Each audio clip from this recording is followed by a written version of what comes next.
ओम शांति। सभी भाई बहनों को आज बाबा के मधुर महावाक्य हैं 22/1/2024 प्रातः मुरली। ओम शांति। बाप दादा मधुबन। बाबा बोले, मीठे बच्चे, तुम्हें संपूर्ण पावन बनना है, इसलिए कभी किसको दुख नहीं दो। कर्मेंद्रियों से कोई विकर्म ना हो, सदा बाप के फरमान पर चलते रहो। प्रश्न बाबा ने दिया है, पत्थर से पारस बनने की युक्ति क्या है? कौन सी बीमारी इसमें विघ्न रूप बनती है?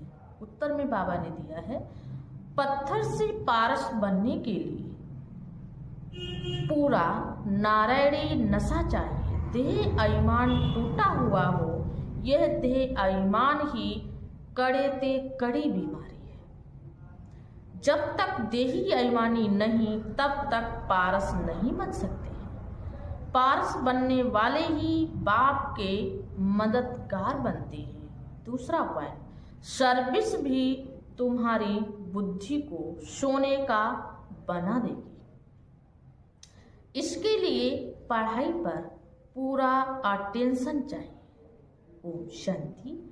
रूहानी बच्चों प्रति रूहानी बाप सावधानी देते हैं कि बच्चे अपने को संगम युगी समझो। सतयुगी तो नहीं समझेंगे, तुम ब्राह्मण ही अपने को संगम युगी समझेंगे, और तो सभी अपने को कलयुगी समझेंगे।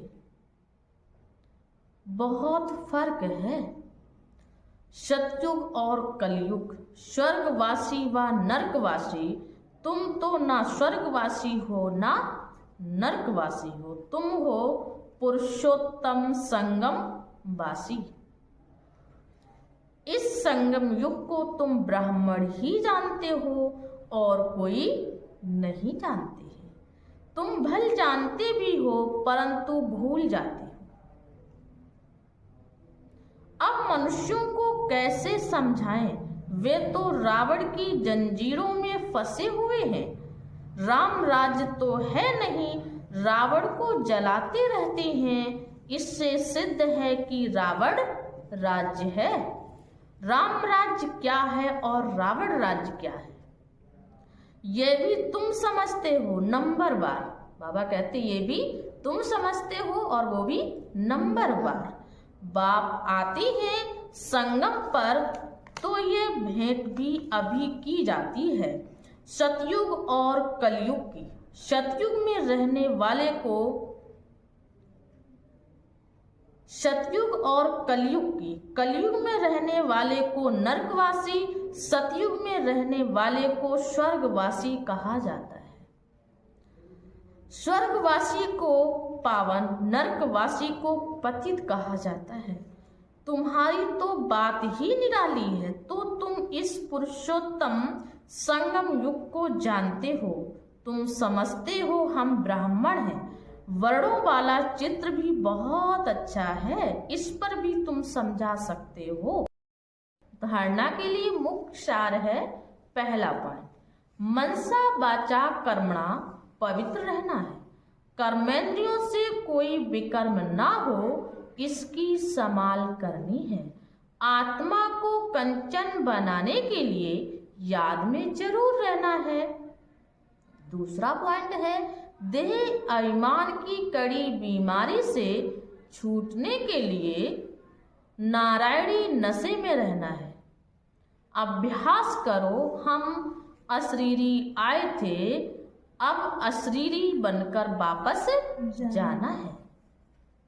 आज बाबा ने वरदान दिया है, योग करने और कराने की योग्यता के साथ साथ प्रयोगी आत्मा भव। योग करने और कराने की योग्यता के साथ साथ प्रयोगी आत्मा भव।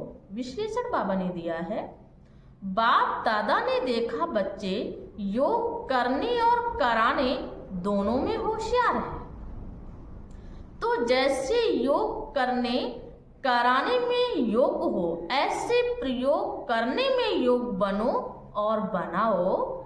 अभिप्रयोगी जीवन की आवश्यकता है। सबसे पहले चेक करो कि अपने संस्कार परिवर्तन में कहाँ तक प्रयोगी बने हैं, क्योंकि श्रेष्ठ संस्कार ही श्रेष्ठ संसार के रचना की नींव है। अगर नींव मजबूत है तो अन्य सब बातें स्वतः मजबूत हुई पड़ी है। स्लोगन बाबा ने दिया है, अनुभवी आत्माएं कभी वायुमंडल व संग के रंग में नहीं आ सकती। अनुभवी आत्माएं कभी वायुमंडल व संग के रंग में नहीं आ सकती। अच्छा, ओम शांति।